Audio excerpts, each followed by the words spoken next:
En este caso vamos con el cuarto componente. Ya estábamos con el tema de resistencia, luego los capacitores y finalizando las bobinas. Y para definición, el diodo es un componente electrónico semiconductor que va a permitir el paso de la corriente en un solo sentido y lo va a bloquear del lado contrario.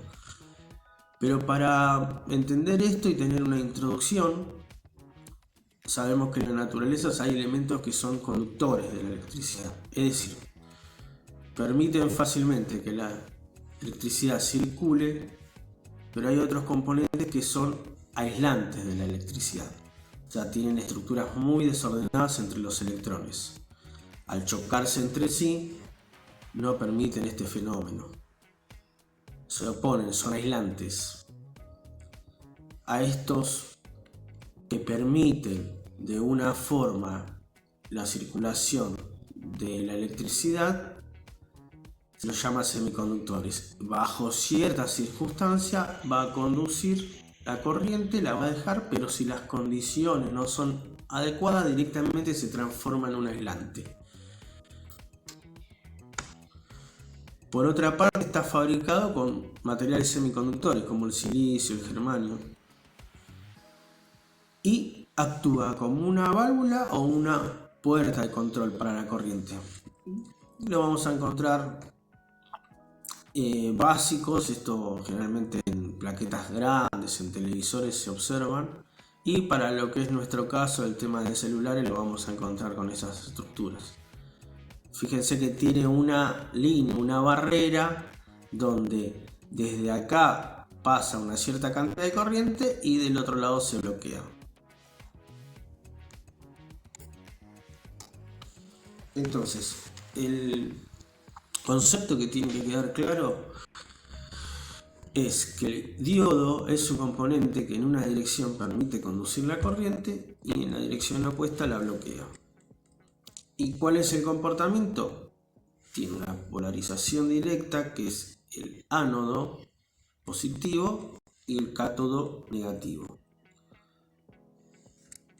Y la polarización inversa, del ánodo negativo al cátodo positivo, no conduce la corriente y actúa como un aislante.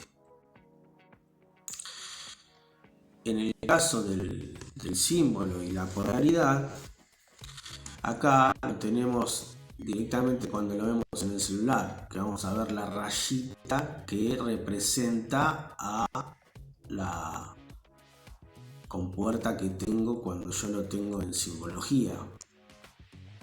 Es una flecha con una barra al final, en donde acá está permitida la circulación de corriente y desde la derecha hacia la izquierda, o sea, del cátodo al ánodo, se bloquea. Las características son de color negro, los bordes, uno de ellos vienen con franja, o sea, con la raya que me indica que acá se bloquea la circulación de corriente del cátodo al ánodo. Tiene tamaño variado, a veces son muy pequeños, se pueden confundir también con otros componentes y de forma más rectangular. Y la letra es la D mayúscula en este caso. Y algo fundamental que hay que saber, el diodo deja pasar corriente, pero siempre genera una caída de tensión. Deja circular corriente en un solo sentido y al hacerlo provoca una caída de tensión. ¿Cómo es esto? Al ser de polarización directa, no va a dejar pasar toda la tensión, sino que va a retener una parte. Tanto los diodos de silicio, que son aproximadamente de 0,7 volt, o sea 700 milivolt, como hacemos cuando medimos en continuidad, cuando hicimos con los puertos de cargas, bueno, no es la corriente o la tensión que circula, sino es la caída de tensión. Eso lo tenemos que recordar.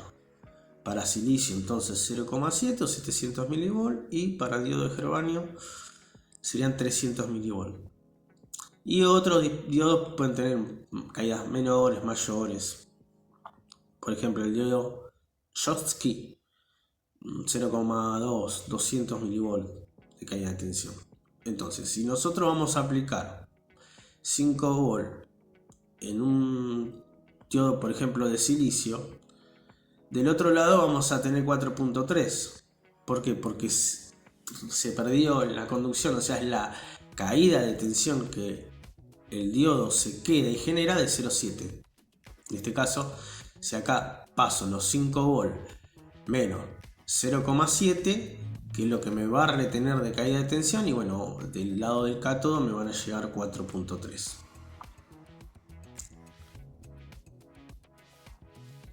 Y después, importantísimo, aunque algún componente no esté conectado al diodo, los circuitos integrados en los chips están hechos de transistores, que más adelante lo vamos a ver, y los transistores están hechos internamente de diodos.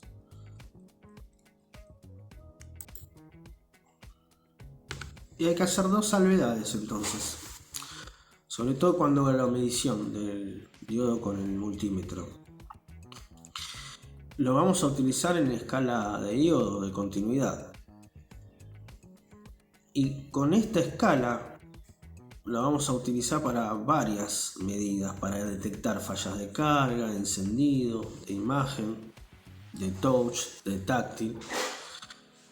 Pero en este caso no voy a detectar un pitido, sino que voy a hacer una medición en la posición de continuidad.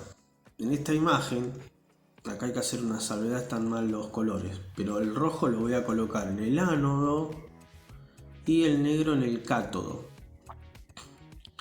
Entonces, ¿qué es lo que va a hacer las dos principales funciones del diodo? O sea, me va a dejar circular corriente en un sentido y en el otro me lo va a bloquear. Y además va a tener un consumo en caída de tensión.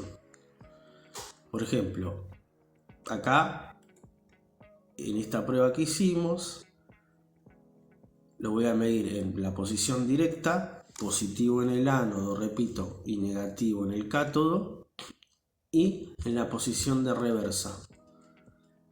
Y los valores son entre más y menos 700 milivolts en silicio y más o menos 300 milivolts en germanio, que es la caída de tensión que puede provocar.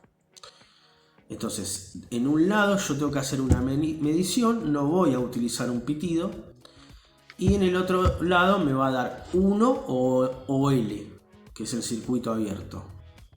Esas son las dos mediciones que tengo que hacer y analizar el paso de la corriente y la caída de tensión con la cual se queda el diodo.